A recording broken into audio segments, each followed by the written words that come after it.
8월 30일 수요일 아까베 시작하겠습니다.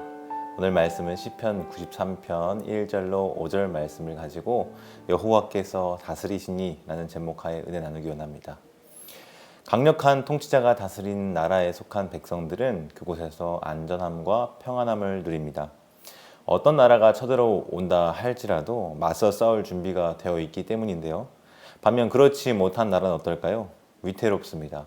그 나라에 속한 백성들은 불안하고 언제 어디서 어떻게 침략을 당해 공격을 받아 어려움을 당하게 될지 모르죠. 마치 바람 앞 등불과 같은 신세라고 할 수 있겠습니다.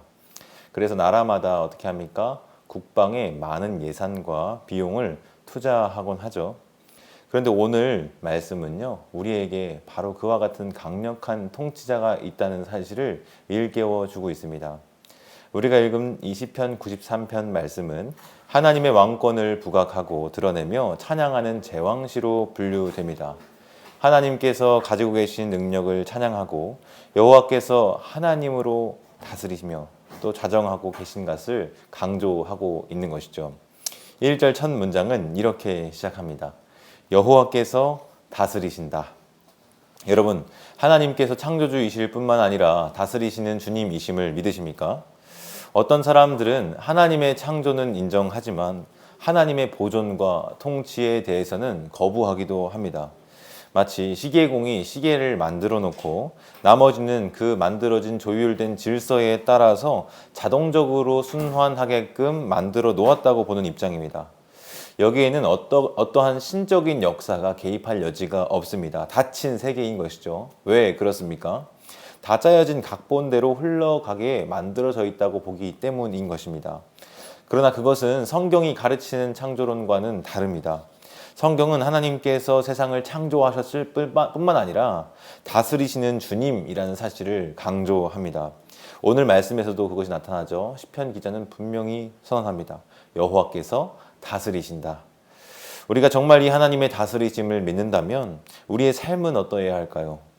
하나님의 통치와 다스리심을 의식하면서 살아가야 할 것입니다. 왜냐? 우리의 삶에 하나님의 신적인 개입이 이루어질 수 있기 때문입니다. 죄를 지으면 어떻습니까? 벌을 받는 것이 마땅하죠. 의롭고 선하게 살면 그에 상응하는 복과 은혜를 받는 것이 마땅합니다. 그것이 바로 하나님이 다스리시는 나라의 질서인 것입니다. 우리의 믿음의 고백 가운데 반드시 하나님의 통치와 다스림을 포함할 수 있기를 바랍니다. 하나님은 온 우주 만물을 창조하신 분이실 뿐만 아니라 다스리시는 분이다라는 사실을 말이죠.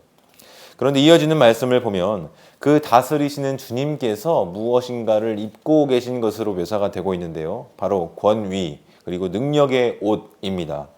그런데 그걸 자세히 보면요. 스스로 입으셨다라고 소개되고 있어요. 누군가로부터 부여받은 권위와 능력이 아닙니다. 우리 하나님 그분 자체로 권위 있고 능력 있는 분이라고 하는 사실인 것이죠. 능력의 옷과 능력의 띠를 띠었다는 이 표현은 마치 왕복이 통치자가 왕복을 갖추어 입은 그런 모습을 묘사하고 있다고 볼 수 있겠습니다. 비록 영이신 하나님이시기 때문에 사람과 같이 옷을 입고 계실 리는 만무합니다. 그러나 사람이 듣고 이해할 수 있는 방식으로 마치 자기 자신을 계시하는 것이죠. 이것을 신인동형론적인 표현이라고 부르곤 하는데요. 하나님께서 마치 사람과 같은 그런 모습으로 소개가 되고 있는 것을 이렇게 표현합니다. 하나님은 능력의 옷을 입고 능력의 띠를 띠고 계신 것으로 묘사가 됩니다. 그분은 스스로 권위를 가지신 능력의 하나님이신 것이죠. 그 하나님이 지금 다스리고 계신다라는 사실입니다. 그 하나님의 다스리심의 결과는 어떻습니까? 다음과 같습니다. 이어지는 1절 하반절에 세계도 견고히 서서 흔들리지 아니하는도다. 흔들리지 아니하는 나라, 그것이 바로 여호와 하나님께서 통치자로서 다스리시는 나라인 것이죠. 그 하나님의 나라, 그 나라는 그 누구도 흔들 수 없습니다. 그렇기에 하나님의 나라는 견고히 선 나라입니다. 왜 그렇습니까? 능력의 왕이신 여호와 하나님이 다스리고 계시기 때문인 것이죠. 이어지는 2절 말씀에서는 이렇게 찬송합니다. 주의 보좌는 예로부터 견고히 섰으며 주는 영원부터 계셨나이다. 여러분 이 표현을 보면 이 하나님의 다스림에 대해서 두 가지 표현을 사용해서 묘사하고 있습니다. 하나는 예로부터라고 하는 표현입니다. 다른 하나는 영원부터라고 하는 표현인데요. 이 두 표현 모두 태고적부터 먼 옛날부터 하나님의 통치와 다스림이 이어져 오고 있음을 지적하고 있습니다. 또한 그 끝은 아직 다가오지 않은 미래까지 포괄하는 영원이라고 하는 곳입니다. 이 영원이라는 개념은 우리가 가진 시간적인 개념을 초월하는 것인데요. 시작과 끝이 없고 전과 후가 없습니다. 그저 어제도 오늘도 내일도 계속해서 이어지는 것입니다. 이어진 3절에는 이렇게 나타납니다. 여호와여 큰 물이 소리를 높였고 큰 물이 소리를 높였으니 큰 물이 그 물결을 높이나이다. 여러분 이 표현을 읽어보시면서 어떻게 생각하셨습니까? 이거 오타 아니야? 생각을 할 수도 있겠습니다. 그런데 반복의 반복을 거듭하여 시인은 노래하고 있습니다. 큰 물이 소리를 높였다. 큰 물이 물결을 높인다. 여러분 이 표현은 어떤 의미일까요? 큰 물이라고 하는 표현은 히브리어로 나하르의 복수인 네하로트라고 하는 단어가 쓰였습니다. 나하르는 강을 말하는데요. 그 강의 복수니 강들이라고 말할 수 있겠습니다. 그래서 이것을 우리말로 큰 강이라고 옮겼는데요. 주로 유프라테스 강, 티그리스 강, 그리고 나일강과 같은 강들을 지칭할 때 바로 이 네하로트라고 하는 단어를 쓰곤 합니다. 그런가 하면 이 네하로트라고 하는 단어는 우주적인 강물을 표현할 때도 쓰이곤 합니다. 강물이면 강물이지 우주적 강물은 또 무엇이냐 생각하시는 분들도 계실 텐데요. 고대 근동 신화의 배경을 고려하면 강은 마치 인격체인 것처럼 묘사가 되곤 합니다. 지혜가 의인화되어 묘사가 되듯이 강물도 그런데요. 특별히 세상의 질서와 경계를 위협하는 대상으로 묘사가 되곤 합니다. 이처럼 큰 물이라고 하는 심상은요, 다양한 이미지들과 결합하여 독자의 상상력을 불러일으키곤 하죠. 그러면 그 큰 물이 소리를 높인다는 표현은 무엇일까요? 이것은 곧 여호와께서 수립하신 질서와 경계들을 위협하는 세력 혹은 하나님의 백성들을 위협하는 이방 세력들을 상징적으로 묘사하고 있는 것으로 볼 수 있습니다. 3번이나 반복되어 나타났으니 이것은 거센 물결, 거센 저항과 세력을 말하겠죠. 이러한 광경을 지켜보는 자들은 당연히 마땅히 두렵습니다. 무섭습니다. 그러나 눈앞에 보이는 그와 같은 현상만이 아니라 그 너머를 바라볼 수 있는 믿음의 시야를 가진 자들은 어떠할까요? 변하지 않을 사실을 기억할 것입니다. 큰 물들이, 강들이 이 세상에 어떠한 질서를 전복시키려는 세력들이 뒤엉키고 경계를 무너뜨리고 위협한다고 할지라도, 그래서 세상이 뒤흔들리는 것처럼 보이고 무질서의 물결이 요동쳐서 우리를 위협하고 집어삼키는 것처럼 보인다 할지라도 온 우주 만물을 지으시고 다스리시는 분은 바로 우리 하나님이시다라고 하는 사실을 믿음으로 고백하는 것입니다. 그래서 시인은 4절에 이와 같이 말합니다. 높이 계신 여호와의 능력은 많은 물소리와 바다의 큰 파도보다 크니이다. 사랑하는 성도 여러분, 우리는 무엇이 더 큰지를 바로 볼 수 있는 시야가 있기를 바랍니다. 오늘 이 시인과 같이 우리를 지으시고 다스리시는 보좌에 앉으신 그 하나님이 우리 눈앞에 보이는 더 크고 위협하는 세력들보다 더 크고 위대하신 분이시며 강력한 권세를 가지고 계심을 잊지 말아야 합니다. 끝으로 5절에 이와 같이 시편을 맺는데요. 여호와여 주의 증거들이 매우 확실하고 거룩함이 주의 집에 합당하니 여호와는 영원 무궁하시리이다. 여러분 이 땅에 이 세상의 모든 것들은 불확실합니다. 불투명합니다. 선명하지가 않습니다. 인생은 장차 한치 앞도 내다볼 수 없는 연약한 자들이 바로 인생들입니다.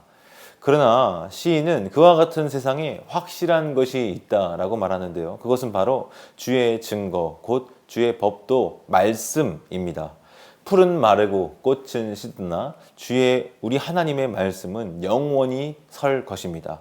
하나님의 말씀은 변함이 없고 확실하여 믿을 만한 것으로 이야기하고 있다는 것이죠. 또한 합당한 것이 있으니 곧 하나님의 집에, 주의 집에 거룩함이 합당하다 말합니다. 다른 모든 것들과 구별되는 그 하나님이 거하시는 집, 곧 성전과 그의 나라가 이 땅의 모든 것과는 구별되는 거룩한 집이요, 거룩한 나라라고 말하는 것이죠. 여러분, 그 거룩하신 하나님께서 거하시는 그 집은 마땅히 거룩할 것입니다. 또한 그 거룩하신 하나님이 다스리시는 나라 또한 마땅히 거룩할 것입니다. 따라서 그 거룩하신 하나님의 나라에 속한 백성들, 바로 우리는요, 그 하나님의 백성으로 부르심을 입었다 했을 때 그 거룩으로의 부르심 또한 입었음을 기억해야 합니다.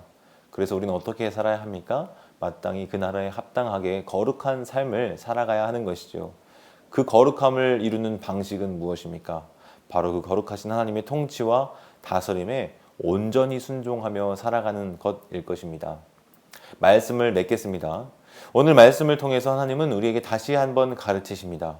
여호와 하나님은 온 우주 만물을 지으신 분이실 뿐만 아니라 다스리시는 주님이시다라고 하는 사실을 말입니다. 또한 그분은 누군가에게 권위를 부여받으신 것이 아니라 스스로 권위를 가지신 분이시다라는 것입니다.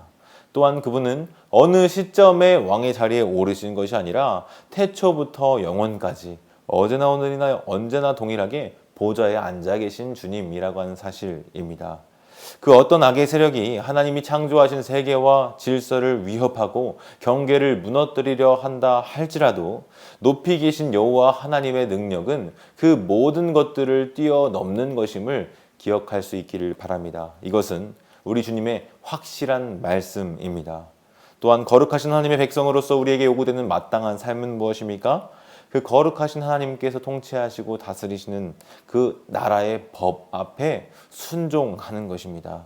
그분의 통치와 다스림을 의식하며 그분의 말씀과 뜻에 따라 살아가는 것입니다. 그것이 바로 우리가 그 거룩하신 하나님의 나라에 들어가 살아가는 방법인 것이죠. 오늘날 우리가 살아가는 세상을 보면 참 많이 혼란스럽습니다. 과연 하나님의 질서가 또 하나님의 통치가 하나님의 다스림이 이 땅 가운데 온전히 실현되고 있는 것인가 의구심을 가지게 될 때도 많은 것 같습니다. 그러나 여러분, 그때마다 기억하십시오. 우리가 하나님께 올려드릴 노래와 찬송은 여호와께서 다스리신다라고 하는 고백이라는 사실을 말입니다. 높이 계신 여호와의 능력이 이 모든 세상의 강력한 권세와 능력보다도 더 크다는 사실 말입니다. 이 진리를 믿음으로 살아가는 모든 주의 백성들 다 되시기를 바랍니다. 기도하겠습니다. 거룩하고 자비로우신 하나님 아버지, 오늘 말씀을 통해 다시 한번 온 우주 만물을 다스리시는 주님, 그 여호와 하나님을 바라볼 수 있도록 허락하시니 감사합니다. 세상의 질서와 경계를 허무는 큰 세력과 위협들이 우리의 눈앞에 다가온다 할지라도 우리 그 너머에 계시는 하나님, 다스리시는 하나님을 바라볼 수 있는 믿음의 시야를 놓치지 않게 하여 주시옵소서. 어디에서 무엇을 하든지 그 주님의 다스림과 주님의 통치를 기억하며 그 뜻 앞에 순종하며 살아가는 주의 백성들 다 될 수 있도록 도와주옵소서. 의지합니다. 예수님의 이름으로 기도합니다. 아멘. 오늘 이 하루도 다스리시는 주님의 말씀과 뜻 앞에 순종하며 살아가는 여러분들 다 되시기를 바랍니다.